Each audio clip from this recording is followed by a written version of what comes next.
Test कैसे हैं आप लोग। तो आज हम लोग करेंगे अपनी क्लास में फिर से बहुत सारी मोस्ट इम्पॉर्टेंट जो टर्म्स हैं वो करने वाले हैं अपनी क्लास में, और ये सारे टर्म्स आपके हर एग्ज़ाम के लिए इक्वली बेनिफिशियल होने वाले हैं। तो ये सारे टर्म्स ऐसे हैं जो आपके जो टीजीटी पीजीटी होता है, होम साइंस से रिलेटेड एग्ज़ाम, यूजीसी नेट होता है, बीपीएससी और डीएसपी डोमेस्टिक साइंस, जो भी कोई भी होम साइंस का एग्ज़ाम होता है तो ये सारी चीज़ें उसमें पूछी ही जाती हैं। तो ऐसे हम लोग इंपॉर्टेंट चीज़ें करने वाले हैं। तो इस वाली क्लास में हम लोग ऐसी इंपॉर्टेंट चीज़ें करते हैं जो आपके होम साइंस के एग्ज़ाम के बेस से बहुत ही इंपॉर्टेंट होती हैं और उसी पे बेस्ड होती हैं। तो ऐसी चीज़ें जो आपके कॉम्पिटिटिव एग्ज़ाम में बहुत ही इम्पॉर्टेंट है और पूछी जाती हैं। तो आज हम लोग अपनी क्लास में फिर से कुछ नए टर्म डिस्कस करने वाले हैं जो बहुत ही इंपॉर्टेंट है और हमेशा पूछे जाते हैं। तो आइए स्टार्ट करते हैं। ऐसे कुछ मोस्ट इम्पॉर्टेंट टर्म हैं जो आज अपनी क्लास में हम लोग डिस्कस करेंगे। तो पहला टर्म है, आइए देखते हैं। पहला टर्म है एथेरोस्क्लेरोसिस। तो क्या आप लोग जानते हैं कि एथेरोस्क्लेरोसिस क्या होता है? तो ये बहुत इंपॉर्टेंट टर्म है और ये हार्ट से रिलेटेड है। तो पूछा जाता है आपके एग्जाम में कि एथेरोस्क्लेरोसिस क्या होता है। तो एथेरोस्क्लेरोसिस क्या होता है ये पहले बता दें कि हार्ट से रिलेटेड आप लोगों का ये टर्म है। ये हार्ट्स में होने वाली एक प्रकार की डिजीज समझ लीजिए, वही होता है। तो एथेरोस्क्लेरोसिस रोग में रक्त नलिकाओं की आंतरिक दीवारों में वसा, कोलेस्ट्रॉल तथा ट्राइग्लिसराइड का जमा हो जाता है। तो जो एथेरोस्क्लेरोसिस रोग है, इस रोग में जो हमारी हृदय की रक्त नलिकाएं होती हैं, उन नलिकाओं में क्या जमा हो जाता है, उसकी दीवारों में जो रक्त नलिकाएं होती हैं, ब्लड वेसल्स होती हैं, जो ऐसे ब्लड वेसल्स होती हैं, इनकी दीवारों में क्या होता है, ऐसे इनकी दीवारों में वसा और कोलेस्ट्रॉल तथा ट्राइग्लिसराइड जमा होने लगता है और ये जमा करके इनकी दीवारों को बहुत ही सकरा या बहुत ही ऐसे नैरो कर देता है, जिससे इनसे रक्त प्रॉपर तरीके से बह नहीं पाता है। तो एथेरोस्क्लेरोसिस रोग क्या होता है? इस रोग में रक्त नलिकाओं की आंतरिक दीवारों में वसा, कोलेस्ट्रॉल और ट्राइग्लिसराइड है वो बहुत अधिक मात्रा में जमा हो जाता है। अब समझते हैं कि जो एथेरोस्क्लेरोसिस होता है वो किस भाषा का शब्द है। तो एथेरोस्क्लेरोसिस ग्रीक भाषा का शब्द है। किस भाषा का? ग्रीक भाषा का शब्द है, जो एथेर स्क्लेरोज से बना है। किससे बना है? एथेर स्क्लेरोज से बना है। एथेर का अर्थ है दलिया जैसा और स्क्लेरोज का अर्थ है कठोर। मतलब जो एथेरोस्क्लेरोसिस रोग है, इस रोग में जो ब्लड वेसल्स होती हैं, रक्त नलिकाएं होती हैं, ऐसे इनकी दीवारों में जो ट्राइग्लिसराइड, वसा और कोलेस्ट्रॉल का जमाव हो जाता है, वो कैसा हो जाता है? ये जमाव धीरे धीरे कैसा हो जाता है?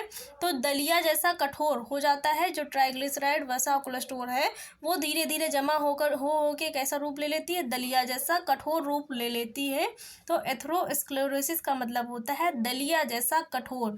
तो कठोर क्या होगा? जो ट्राइग्लिसराइड, वसा और कोलेस्ट्रॉल है वही धीरे धीरे जमा होके दीवारों में कठोरता उत्पन्न कर देता है और दलिया जैसे कठोर हार्ड उसको बना देता है।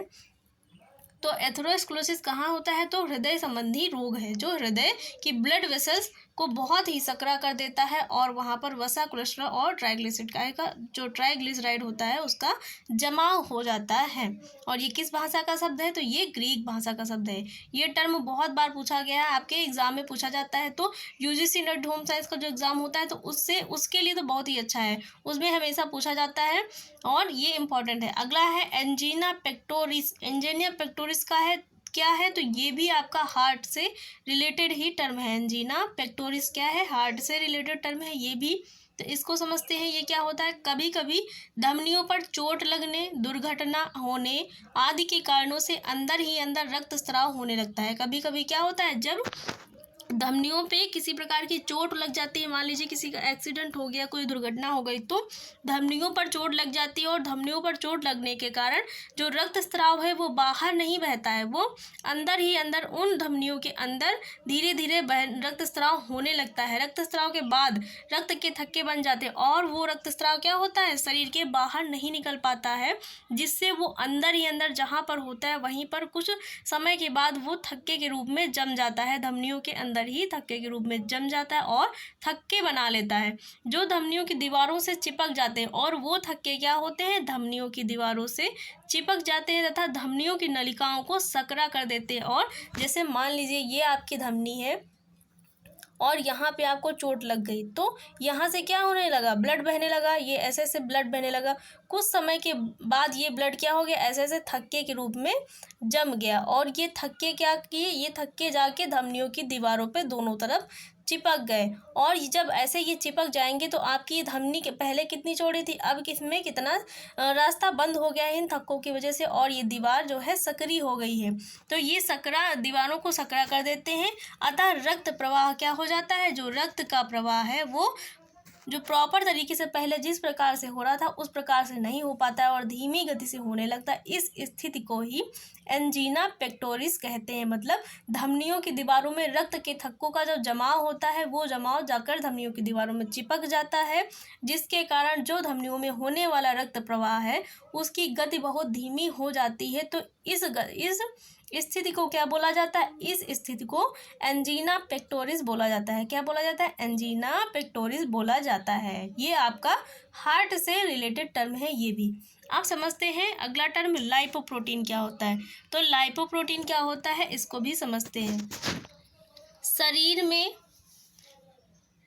वसा का परिवहन, मतलब हमारे शरीर में जो वसा होती है उसको एक स्थान से दूसरे स्थान पर ले जाने का जो कार्य करते हैं वो कौन करते हैं, लाइपोप्रोटीन्स करते हैं। तो लाइपोप्रोटीन क्या होते हैं, वसा को एक स्थान से दूसरे स्थान पर ले जाने का कार्य करने वाले वाहक होते हैं। तो और वाहक होते हैं, शरीर में वसा का परिवहन लाइपोप्रोटीन्स द्वारा होता है। लाइपोप्रोटीन्स में कोलेस्ट्रॉल तथा फास्फोलिपिड्स होते हैं। और उस लाइपोप्रोटीन में कौन कौन सी चीज़ें होती हैं वसा के रूप में, तो उसमें कोलेस्ट्रॉल होता है और फास्फोलिपिड होते हैं। लाइपोप्रोटीन आपका दो शब्दों से मिलकर बना है। एक होता है लाइपो, लाइपो का मतलब होता है लिपिड, लाइपो प्लस प्रोटीन से मिलकर बना है।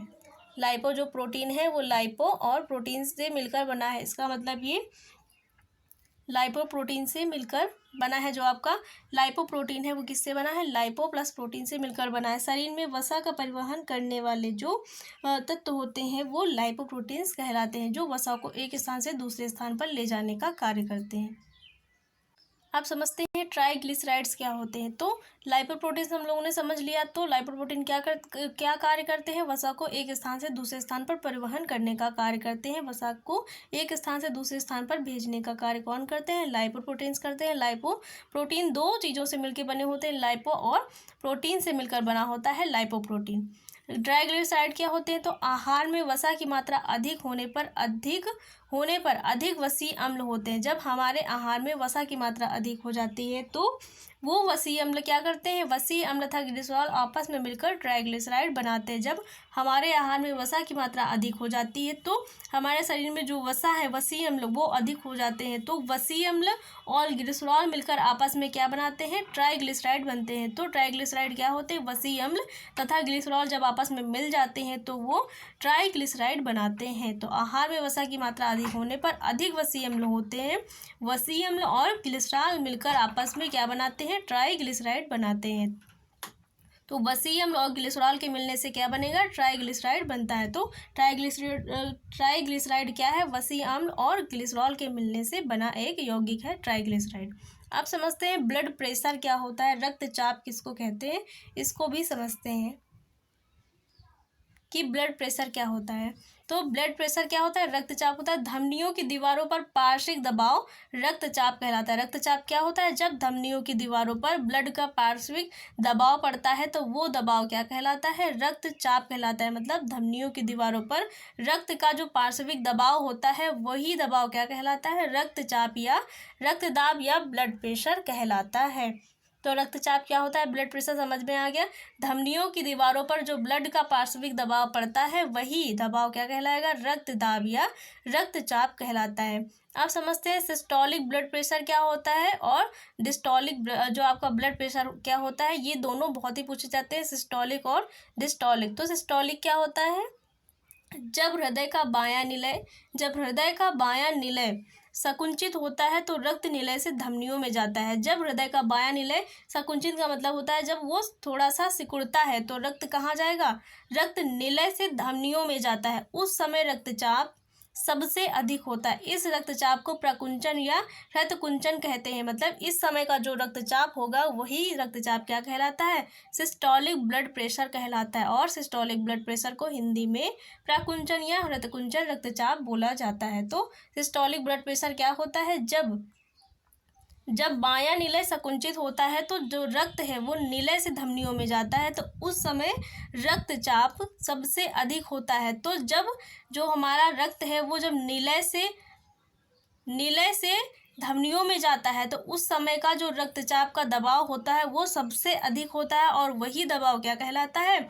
वही दबाव आपका सिस्टोलिक ब्लड प्रेशर कहलाता है। सिस्टोलिक का मतलब होता है जब हमारा जो बायां निलय है वो सिकुड़ता है, उसके सिकुड़ने से वहाँ पर जो रक्त भरा होता है वो निकल कर कहाँ चला जाएगा? धमनियों में चला जाता है। तो उस समय का जो दाब होता है वो सबसे अधिक होता है, तो वही दाब क्या कहलाता है? सिस्टोलिक ब्लड प्रेशर कहलाता है। इसको प्रकुंचन या हृदयकुंचन हिंदी में कहते हैं। तो इतना समझ में आ गया, हम लोग आगे बढ़ते हैं, आगे देखते हैं। आप समझते हैं डायस्टोलिक जो ब्लड प्रेशर होता है वो क्या होता है। डायस्टोलिक जो ब्लड प्रेशर होता है इसको समझते हैं। सिस्टोलिक हम लोगों ने जान लिया है। तो जब निलय प्रसारित होता है, किसमें क्या प्रसारित होगा? जब निलय उसमें सिकुड़ रहा था, इसमें प्रसारित का मतलब होता है जब फैलता है। जब निलय प्रसारित होता है मतलब जब निलय फैलता है और रक्त हृदय के अलिंद भाग से ग्रहण करता है, तो उसमें वो जो बायां निलय था वो रक्त को सिकुड़कर धमनियों में भेज रहा था। इसमें क्या होगा? निलय हमारा फैल कर हृदय के अलिंद से रक्त को अपने अंदर भरेगा, मतलब फैल कर क्या करेगा? जो अलिंद है उससे रक्त को अपने अंदर ग्रहण कर लेता है। उस समय रक्तचाप सबसे कम होता है, तो उस समय का जो रक्तचाप होता है वो सबसे कम होता है, और वही सबसे कम रक्तचाप क्या कहलाता है? आपका डायस्टोलिक ब्लड प्रेशर कहलाता है। क्या कहलाता है? डायस्टोलिक ब्लड प्रेशर कहलाता है। तो डायस्टोलिक ब्लड प्रेशर क्या होता है? जब निलय प्रसारित होकर अलिंद से रक्त को ग्रहण करता है, तो उस ग्रहण करने के समय जो रक्तचाप होता है वो सबसे कम होता है, मतलब जो रक्त का फ्लो या दबाव होता है वो बहुत कम होता है। तो वही कम रक्तचाप या दबाव क्या कहलाता है? डायस्टोलिक ब्लड प्रेशर कहलाता है। और एक स्वस्थ व्यक्ति का रक्तचाप कितना होता है? तो एक स्वस्थ व्यक्ति का रक्तचाप 120 से 80 mmHg होता है। कितना होता है? 120 से 80 mmHg होता है। क्या? एक स्वस्थ व्यक्ति का रक्तचाप इतना होता है। तो ये भी बहुत इंपॉर्टेंट, हर एग्जाम में पूछा जाता है, नॉर्मल है, आपके हर एग्जाम में कहीं किसी न किसी रूप में देखने को मिलता है। आप समझते हैं ACTH एक फुल फॉर्म होती है। तो ये ACTH क्या है? एक हार्मोन है, और ये एक हार्मोन की फुल फॉर्म है। तो ACTH पूछ लिया जाता है, ACTH की फुल फॉर्म क्या होती है? तो एडिनो कार्टिकोट्रॉफिक हार्मोन। ACTH का फुल फॉर्म क्या होता है? एडिनो कार्टिकोट्रॉफिक हार्मोन होता है। Adreno corticotrophy hormone, adreno corticotrophy hormone ACTH का फुल फॉर्म होता है, और ये एक प्रकार का हार्मोन है। तो ये आप लोगों की इन्फॉर्मेटिव बहुत ही अच्छी क्लास है, इससे आप लोगों को बहुत नई नई चीज़ें सीखने को मिलती है। तो ऐसी रोज़ क्लास हम लोग करेंगे, और ताकि आपके एग्ज़ाम में हेल्प हो सके। ऐसे बच्चे जिनको कहीं से चीज़ें नहीं मिल पा रही, नई चीज़ें नहीं मिल पा रही, तो उनके लिए ये क्लासेस स्टार्ट की गई है, ताकि उनको बहुत ही बेनिफिशियल क्लास ये मिल जाए, और उनके लिए जो भी इसमें कंटेंट होगा वो बहुत ही इंपॉर्टेंट होने वाला है हर एग्ज़ाम में। उनके लिए ये पूछा जाने वाला कंटेंट है, क्योंकि हर एग्ज़ाम में ऐसी चीज़ें आपके पूछी जाती है, और होम साइंस का एग्ज़ाम तो मोस्टली ऐसी चीज़ों को ही पूछता है, चाहे वो TGT, PGT, BPSC, DSSB या UGC नेट हो। तो UGC नेट में मोस्टली ऐसे ही टर्म पूछे जाते हैं, और उनका मीन्स पूछ लिया जाता है, अरेंज करने के लिए आता है कि कौन सा किसके बाद आएगा। तो इसके बाद फिर से हम लोग कोई ऐसा सेशन लेके आएंगे जिसमें बहुत सारी नई इन्फॉर्मेटिव चीज़ें हम लोग होम साइंस से रिलेटेड जानेंगे। तो गाइस क्लास कैसी लगी? अगर क्लास अच्छी लगी तो वीडियो को लाइक, शेयर और चैनल को सब्सक्राइब करना मत भूलिएगा। Thanks for watching guys.